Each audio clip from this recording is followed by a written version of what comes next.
Energetics of phase change. अच्छा, energetics यानी energy और ज़्यादातर हीट। फेज चेंज आप लिख सकते हो स्टेट चेंज, यानी जब हम सॉलिड को लिक्विड बनाते हैं और फिर लिक्विड को गैस बनाते हैं तो फेज चेंज हो रहा है, स्टेट चेंज हो रहा है। अब इस दौरान क्या एनर्जी रिक्वायर्ड होगी, ज़्यादा एनर्जी, कम एनर्जी, तो ये सब कुछ डिपेंड करेगा इंटरमॉलिक्यूलर फोर्सेस पे।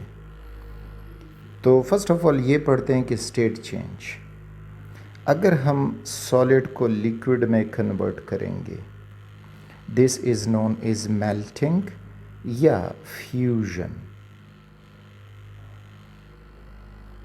फिर लिक्विड जब गैस में कन्वर्ट होता है तो this is known as boiling या एवापोरेशन या vaporisation.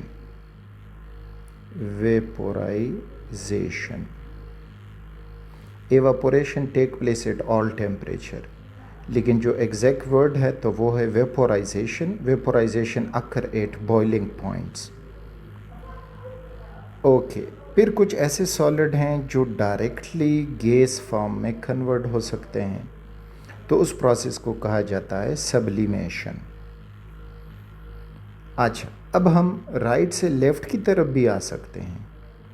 Gas can be converted into liquid, यानी हम रिवर्स आ सकते हैं, तो इस प्रोसेस को कहा जाता है कंडेंसेशन। और फिर लिक्विड को हम सॉलिड कर सकते हैं, that is known as freezing. और गैस जब रिवर्स आके सॉलिड में कन्वर्ट होता है तो वो कहलाता है डिपोजिशन। तो ये सारा फेज चेंज के मुख्तलिफ टर्मिनोलॉजीज़ जो हम इस्तेमाल करेंगे।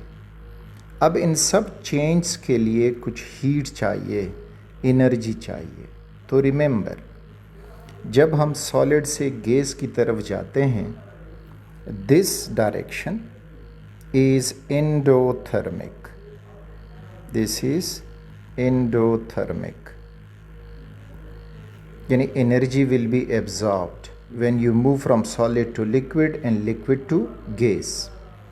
और जब हम वापस आएंगे from gas to liquid, liquid to solid, this is exothermic, यानी हम यहाँ गैस को ठंडा करके लिक्विड बना सकते हैं, लिक्विड को ठंडा करके सॉलिड बना सकते हैं। तो ठंडा करना मीन्स कि उनसे हम हीट निकलवा रहे हैं।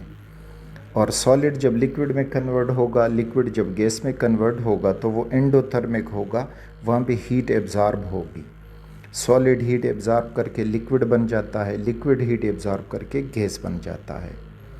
अब ये हर सॉलिड, लिक्विड और गैस, हर सॉलिड, लिक्विड, गैस का अपना अपना हीट रिक्वायर्ड होगा।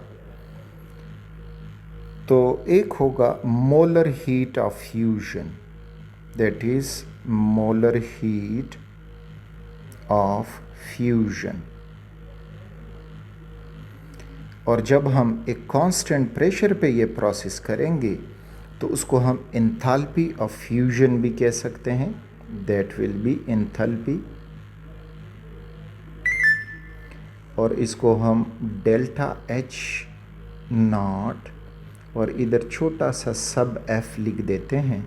So this is the डिनोशन for standard enthalpy of fusion. अब ये हम डिफाइन कैसे करेंगे? डेफिनेशन इसका कुछ यूँ होगा कि 1 मोल सॉलिड हो, 1 मोल सॉलिड, उसके मेल्टिंग पॉइंट पे जितना हीट एब्जॉर्ब होगा ताकि वो लिक्विड बन जाए, that heat is known as molar heat of fusion. 1 mole of solid at its melting point becomes liquid. The heat required will be heat of fusion, that is delta H naught F, 1 mole solid हो. For example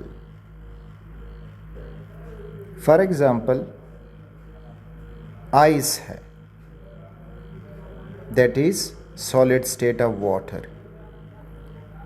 इसको जब हम liquid यानी water में convert करेंगे तो melting point पे इसको जो हीट चाहिए होता है delta H naught F, that is 6 kilojoule per mole. So this is heat, a molar heat of fusion for water. यानी ice 1 mole of water is 18 gram equals to 1 mole. तो 1 मोल water या 18 gram water को heat करके, ice को heat करके water में convert करने के लिए जो हीट रिक्वायर्ड होगा that is molar heat of fusion. Next जो हमें मिलता है that is molar heat of vaporisation.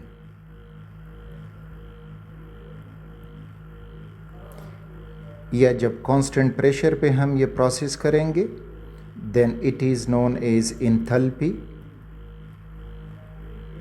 Of vaporization delta H naught और सब V. तो ये इसका रिप्रेजेंटेशन है मोलर हीट ऑफ वेपोराइजेशन. अब ये डिफाइन कैसे होगा? 1 मोल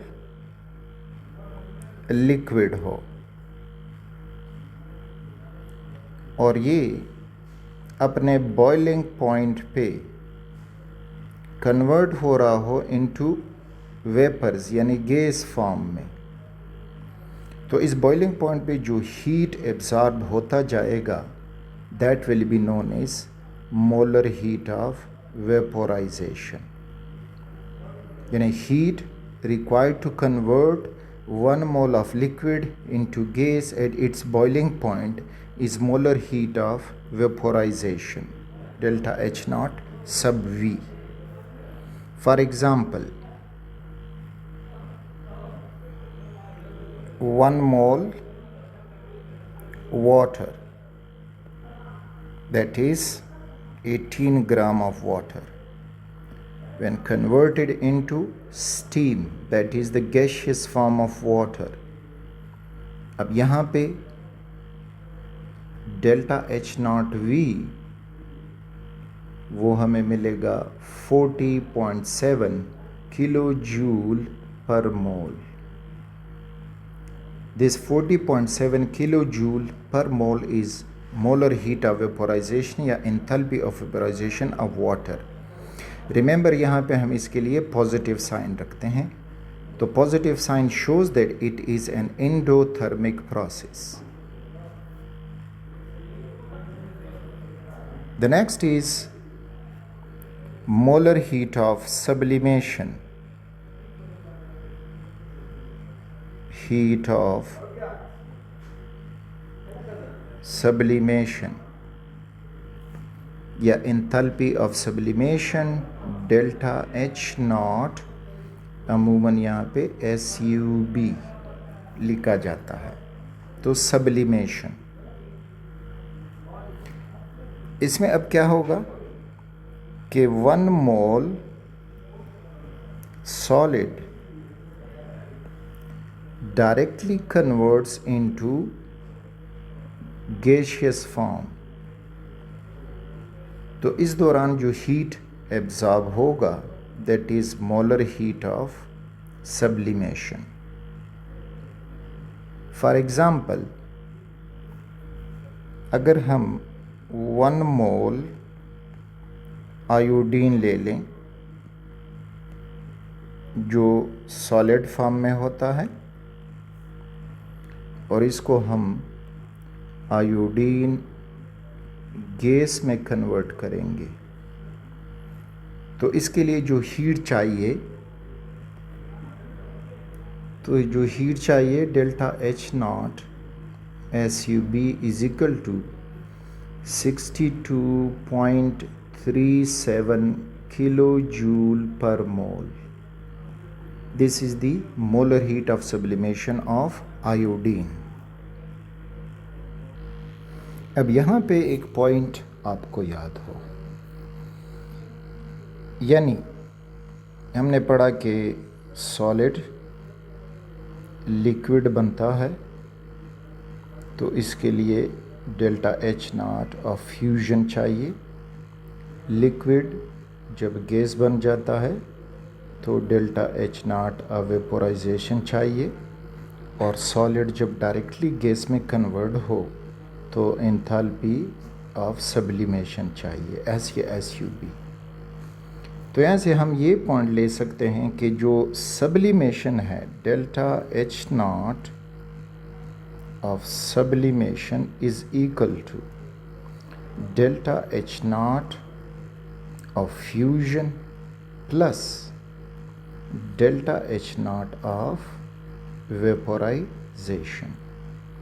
This is according to Hess's law कि एक चेंज एक स्टेप में होता हो या सेवरल स्टेप में होता हो तो टोटल इंथैल्पी सेम रहेगी। तो ये एक पॉइंट। अब ये जो सारे एंथैल्पीज़ हैं हमें सब बताते हैं कि एक सॉलिड में, एक लिक्विड में, एक गैस में इंटरमॉलिक्यूलर फोर्सेस स्ट्रॉन्ग हैं कि वीक हैं। ठीक, तो show strength of intermolecular forces in the substances.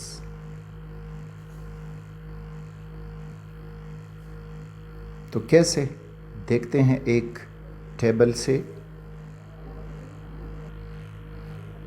तो इस टेबल में हमें मुख्तलिफ सब्सटेंसेस की heat of vaporization kilo joule per mole में दिया गया है। अगर अब हम फर्स्ट ऑफ ऑल इसमें हाईएस्ट वैल्यूज़ देखते हैं तो H2O 40.6, उसके बाद आ जाएं, so where is that, sulphur dioxide 24, HCl NH3 21।